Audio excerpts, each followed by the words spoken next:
Buenos días y bienvenidos a las entrevistas en Religión Digital. Hoy estamos con un maestro de teólogos, un buen amigo de esta casa, colaborador de Religión Digital desde hace muchos años y que nos presenta sus memorias. Memorias, vida y pensamiento de José María Castillo. Y nos está escuchando desde Granada. José María, ¿cómo estás? Perfectamente para lo que puede dar de sí mi edad ya avanzada, aunque han publicado a alguien por ahí que tenga 94 años y no Tienes es 91. verdad. Tienes Tengo 91. Y 91, tienes 91 y parece que tienes 25. Vamos al... pero por lo demás muy bien. Muy bien, José María, vamos al lío. Publicas unas memorias, vida y pensamiento en Desclé, con el prólogo de Pedro Miguel Lamet, y no son unas memorias al uso, ¿no? No estás contando los acontecimientos de tu vida, ni si los acontecimientos de la vida de España en estos 91 años, sino que digamos que utilizas tu experiencia y tus recuerdos para hablar de la Iglesia y del Evangelio por el que siempre has luchado, ¿no? Sí, efectivamente esa es la distinción y la diferencia que hay que tener clara entre recuerdos y memorias. Estos son unas memorias. Los recuerdos es meramente pues lo que me acuerdo y contarlo y ya está. Las memorias es las experiencias de vida que he tenido que han hoy condicionado mi vida. No sé si me explico. Perfectamente, sí. Hechos que sucedieron, sino que es eh, eh, retomar las experiencias que han sido determinantes en mi vida para que esta vida haya sido pues lo que de hecho ha sido. Por ejemplo, una cosa que es muy obvia, no es frecuente que un ciudadano entre dos veces en los jesuitas y se salga las dos veces. Sí, es verdad. Eh, eso yo no lo he oído de nadie. En la, En mi caso soy yo. Y que es un caso extraño. Y de eso hablo en mis memorias, uh-huh.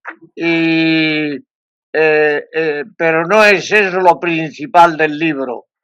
Lo Pues, principal es que a propósito de estas memorias voy exponiendo, explicando cómo veo yo los problemas principales que hoy tiene la gente en cuanto se refiere a Dios, la Iglesia, la religión, el Evangelio, estos grandes temas que a mucha gente le interesan, le preocupan tú haces, José María, o le producen rechazo cal. José María, haces todas las memorias trufan una idea, que yo creo que además llevas años repitiendo y preparando, que es que la Iglesia ha abandonado el Evangelio de Jesús para refugiarse en la religión. Estableces un paralelismo entre Evangelio y religión y para demostrar que no es esto lo que estamos haciendo como lo que está haciendo la Iglesia de institución, que no está siguiendo el Evangelio, sino que está perpetuando una religión con todos esos componentes de poder, de dinero, de fracasos que lleva consigo. Sí, efectivamente, una de las cosas que me parece que son más importantes y que es por otra parte una cuestión de la que yo he tomado conciencia cuando me he puesto a escribir estas memorias, ante todo, destacar que he escrito todo esto en los últimos años, cuando ya me he salido de los jesuitas por segunda vez.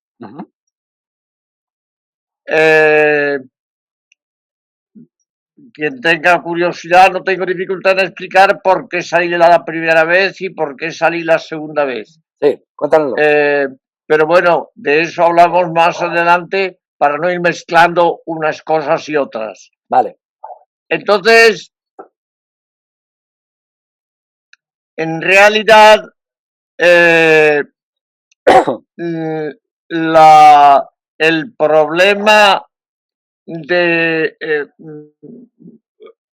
más fuerte que yo creo, más serio, más profundo que hay en este libro, aparte de recuerdos de mi vida, de recuerdos de mi donde estudié, donde he enseñado, donde he sido profesor, los libros que he escrito, etcétera, etcétera. Sí. Aparte de todo eso y en el fondo de todo eso, lo más importante que hay es aclarar en la medida de lo posible lo que queremos decir cuando hablamos de Dios, cuando hablamos de la Iglesia, cuando hablamos de el Evangelio y cuando hablamos de la religión.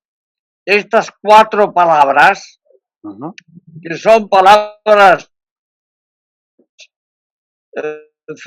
frecuentes hasta en el uso doméstico y diario de la convivencia entre la gente, me parece que son las 4 patas o 4 murallas que sostienen el edificio de esta vida mía, que para unos será una locura, para otros será un acierto, cada cual podrá enjuiciarla como considere más pertinente, está en su derecho. Y entonces, desde ese punto de vista, tú me preguntabas por el tema de Dios, el tema de la religión. La religión y el evangelio, esa contraposición. La contraposición sí. que hay entre iglesia. A mí me parece que lo más. A mí me parece, según explico en el libro, que el problema más serio que tiene la iglesia no es, ni consiste, ni está en que los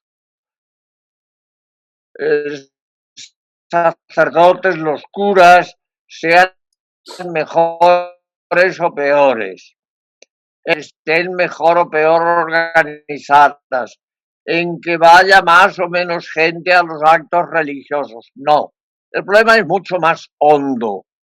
Y el problema es mucho más hondo porque, en primer lugar, cuando hablamos de Dios, en realidad,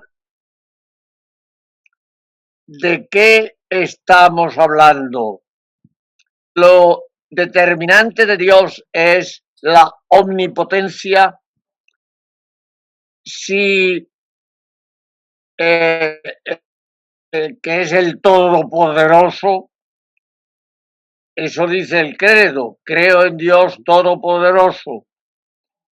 En realidad el título de Todopoderoso es que, tal como está en el credo de la Iglesia del Concilio de Nicea, es que no está ni en ni en la Biblia está ese concepto de todopoderoso. Lo determinante, lo específico de Dios es tener muy claro que lo inmanente, lo que es, lo que nosotros podemos tocar, ver, oír, explicar, etcétera, etcétera, no agota la realidad, sino que hay trascendente, una realidad que está por encima de y sobre todo, más allá de y fuera de aquello que nosotros podemos alcanzar. Eso es lo propio de Dios. ¿Y por qué es eso lo propio de Dios? Porque si no, entonces la mayor parte, la totalidad de la vida y de este mundo no tiene por qué existe el mundo, por qué existe la vida, por qué existimos nosotros. Porque hay una realidad ulterior a la que no podemos llegar, no podemos alcanzar ni podemos explicar, que es la que da sentido y explicación a esta realidad. Esto hay dos posibles soluciones de las que me hablaba el que fue el superior general jesuita que ha muerto recientemente por desgracia, el padre Adolfo Nicolás, un español, ha muerto en Japón, porque allí es donde ha estado casi toda su vida. Entonces, él me decía muy bien que a esto se le han dado dos soluciones. Una, la que le han dado en Oriente, que es todas las religiones orientales, sobre todo en India, etcétera. Y es que, como no se puede casarlo uno con lo otro, pues han prescindido de uno. ¿De qué? De Dios.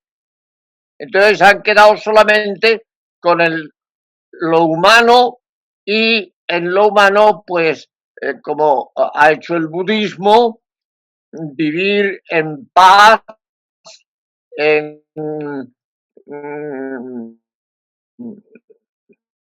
soledad, en silencio, bueno, bien, es una manera de resolver este asunto. Pero a mí me parece que eso tiene un peligro, que es el peligro que vio ya el famoso embajador que tuvo Estados Unidos en la India durante una serie de años, John, espera un momento. Ay. No te preocupes, José María, no te preocupes, José María. No te preocupes, da igual, no te preocupes. Sí. John Kenneth Galbraith.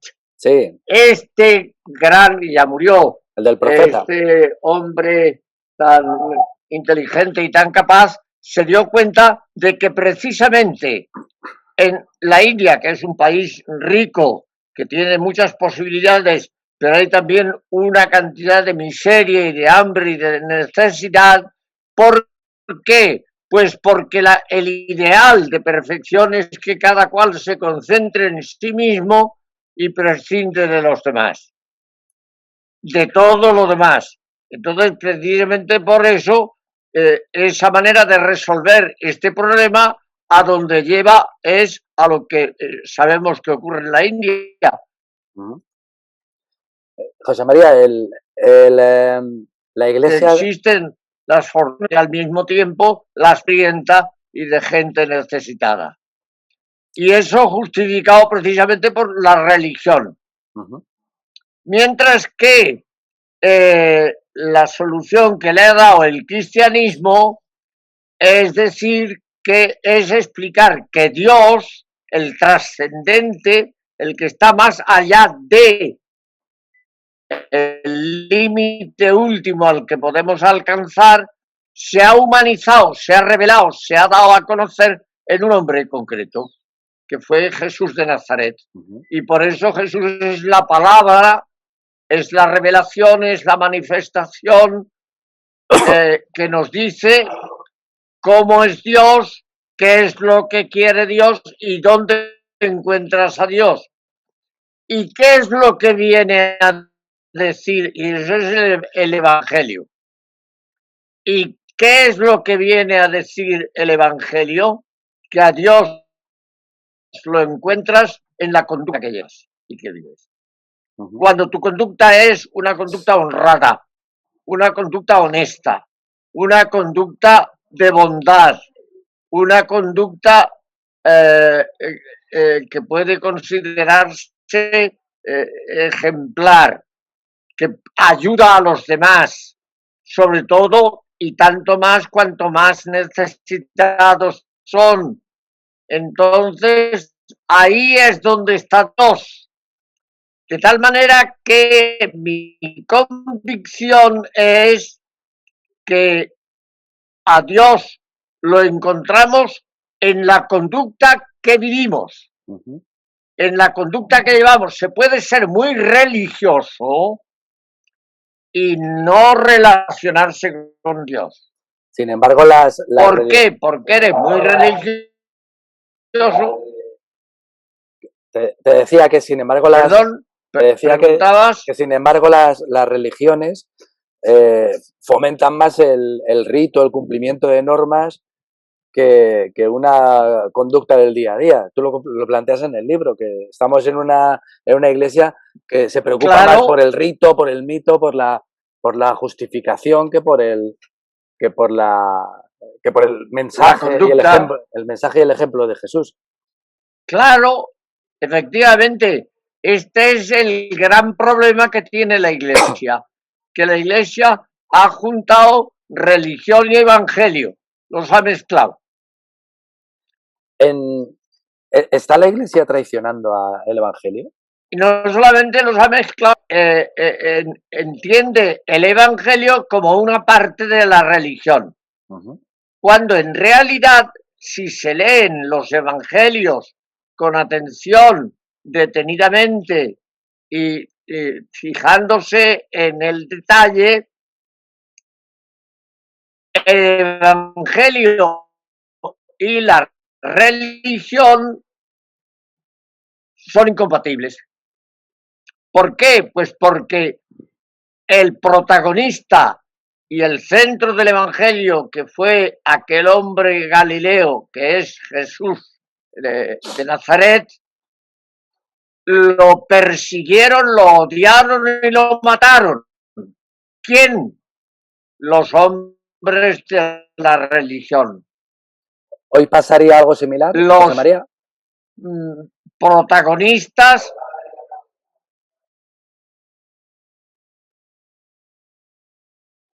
algo de eso o bastante de eso ocurre ahora, porque la religión engaña.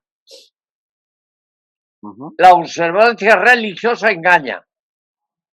Hay gente que va a rezarle a tal imagen, a un Cristo, una Virgen, un santo, o gente que va a una ceremonia, a misa, o a un ceremonial que haya en una iglesia, lo que sea, cumple con la religión y ya se considera que está todo resuelto y que con eso ya ha encontrado a Dios. No. Pero esos son los fariseos de los que habla el Evangelio. Porque hay gente, por eso se explica que hay gente, claro, es la cantidad de gente que es observante y obediente en lo religioso, pero al mismo tiempo es egoísta, ambiciosa o lujuriosa, qué sé yo, en otros ámbitos Tú dices de la vida.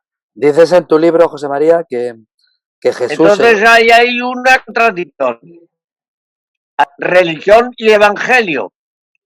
Esto, yo tengo aquí un libro de un profesor alemán, Thomas Ruster, El Dios falsificado, en el que él se queja como los alemanes que habían sido educados religiosamente, que habían practicado la religión y la seguían practicando, al mismo tiempo organizaron, gestionaron y mantuvieron los campos de concentración donde torturaron y mataron a miles y miles de criaturas. Sí, José María. Y eran gente, dime. Digo, para no extendernos demasiado, te voy a hacer 4 o 5 preguntas y me vas contestando, ¿vale? Porque si no vamos a destrozar las memorias y lo que conviene es que la gente también las compre y las lea. ¿Qué 3, 4 cosas crees que debería hacer la Iglesia hoy para dejar de traicionar el Evangelio, para cumplir con lo que dice el Evangelio de Jesús? ¿O qué debería dejar de hacer que está haciendo mal como institución?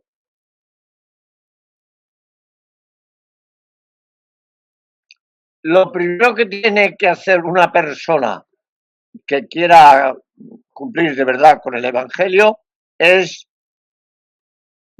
pensar a fondo, en serio, qué es lo que le produce mala conciencia.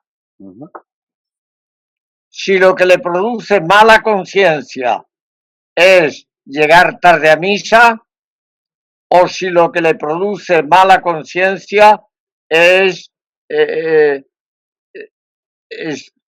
odiar al vecino de la puerta de enfrente. ¿De dónde? Es decir, la conciencia que nos produce o paz o sentimiento de culpa, ¿de dónde brota eso? Ese sentimiento. En un caso la paz y en el otro caso el sentimiento de culpa. ¿De dónde? ¿De qué? ¿De que has llegado tarde a misa? ¿O de que le estás negando algo fundamental en la vida a un vecino tuyo, a un pariente tuyo, a una persona determinada, o en general a tus deberes como ciudadano, como profesional en tu trabajo, etcétera, etcétera? Es decir, es en la conducta encontramos a Dios, o por el contrario, nos estamos engañando con la religión de que yo estoy en buena relación con Dios porque he ido el domingo a misa. Yo con esto, al contrario, yo animo a la gente que vayan a misa siempre que puedan y siempre que y es un deber según los mandamientos del catecismo de ir el domingo a misa. Bien, el que pueda, pues que vaya y magnífico, eso es ideal. Pero el error, la equivocación de mucha gente está en que cumpliendo con determinados actos o prácticas de la religión, con eso tranquilizan su conciencia. Y al mismo tiempo están no cumpliendo con el trabajo, o aprovechándose del desgraciado al que están engañando, o odiando a su propia familia, etcétera, etcétera. Pero José María, te preguntaba por la Iglesia, por institución. ¿Qué tiene que cambiar como institución para asemejarse a lo que quiso Jesús? Si es que Jesús quiso que hubiera una Iglesia. Bueno, lo primero que tiene que hacer la Iglesia es suprimir 2 grandes bloques de división y de fractura que hay dentro de ella. ¿Qué son? La Iglesia tiene, por una parte, el clero, por otra parte, los laicos, por una parte, lo sagrado, por otra parte, lo profano. Todo eso hay que repensarlo y organizarlo de otra manera. Jesús no fundó el clero. Jesús no fundó el clero. Cuando mataron a Jesús, Pedro y los demás discípulos volvieron a su barca y a pescar en el lago, como se habían ganado la vida desde siempre.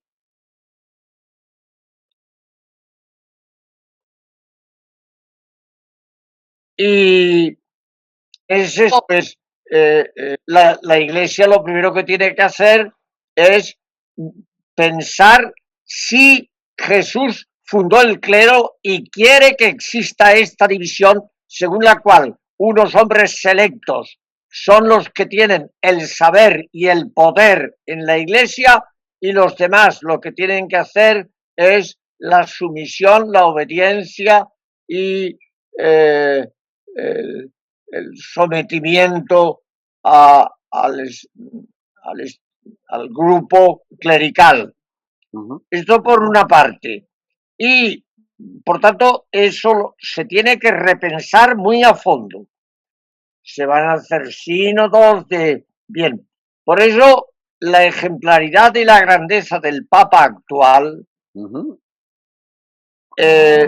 está precisamente en que, siendo el Papa, en lo que es lo cotidiano y ordinario de la vida, se comporta como un ciudadano cualquiera, que juega con un chiquillo, que le gusta el deporte, que habla con todo el mundo, que, bueno, ahí tenemos un caso muy claro. Por eso ahí está el secreto del éxito que tiene el Papa y también del odio que provoca porque tiene muchos enemigos.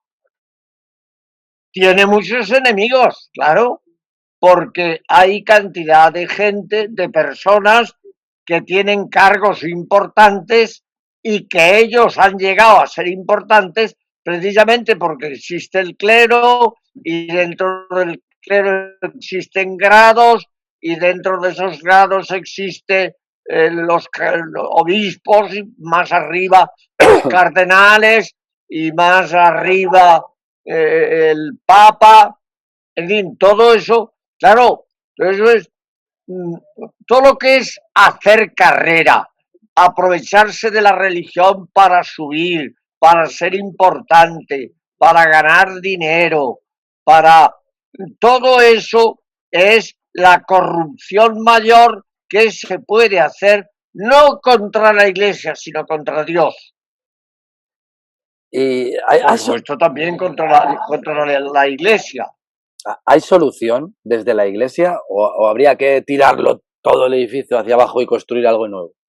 Bueno, esto es un cambio tan profundo y tan complicado que esto no se puede resolver por una decisión, un documento que publique el Papa. No, no hay ningún Papa que puede ni debe hacerlo de esa manera. Esto tiene que ser un proceso de reformación. Por ejemplo, repensar qué teología se les enseña a los que estudian para sacerdotes. Se les enseña todo esto como revelado por quién. Por ejemplo, Jesús no quería templos. Es verdad. No quería templos. Se lo dijo a los judíos en Jerusalén. Se lo dijo a la samaritana en Samaria. No quería templos. Y la Iglesia estuvo sin templos hasta el siglo IV. Y en el siglo IV, cuando vino un emperador, que fue el emperador Constantino, que favorecía a la Iglesia, enseguida se pusieron a hacer templos. Y ya toda la evolución, a medida que tenían más dinero, porque un templo, primero da importancia, segundo da poder, tercero da dinero, etcétera, etcétera. Y claro, de ahí se llegó a atrocidades que se conocen por la historia. Lo que pasa es que se ocultan, pero hay que buscar libros de gente muy especializada para enterarse que gente que, o sea, estudiosos sabios que lo explican. Sí. Por ejemplo, lo que ha ocurrido, lo que empezó a ocurrir ya en tiempos de San Ambrosio en Milán, que no estaba ni bautizado y lo hicieron arzobispo. Lo hicieron arzobispo, es verdad. José María. Directamente. Esto, etcétera, al que se presentaba con dinero, inmediatamente, aunque no estuviera ni bautizado, lo hacían obispo. Claro, estos son disparates que han sucedido, que han promovido un modelo de iglesia que no es el modelo de iglesia que Jesús quería. El modelo de iglesia que Jesús quería era el de una renovación de discípulos que siguen a Jesús, y si siguen a Jesús tendrán que cargar con una cruz, como cargó Jesús. Tenemos que ir terminando, José María, pero una pregunta final. Después de haber escrito las memorias, después de una vida entera de servicio, de estudio, de vivir la iglesia de distintos puntos, ¿cómo te gustaría ser recordado? ¿Cómo te gustaría que dentro de unos años dentro de muchos años, pensaran los cristianos cuando lean a José María Castillo y dijeran, ¿quién fue este hombre? ¿Cómo te gustaría ser recordado? Pues probablemente, si se me recuerda de una manera discutida y discutible, porque habrá gente que me apreciará y habrá gente también que me despreciará e incluso que me odiará. Y yo lo comprendo. ¿Por qué? Pues porque la conducta que rige el pensamiento y los intereses de las personas es lo que genera el pensamiento y los criterios de esa persona. De modo que yo doy por hecho, no me considero una persona importante ni mucho menos, como teólogo soy bastante vulgar, como... Eso no es verdad y lo sabes. Ciudadano intento ser un buen ciudadano, no sé si lo soy,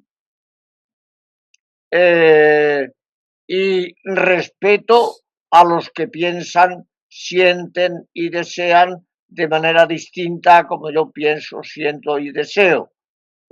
Intento ser así, vivir así y hacer así.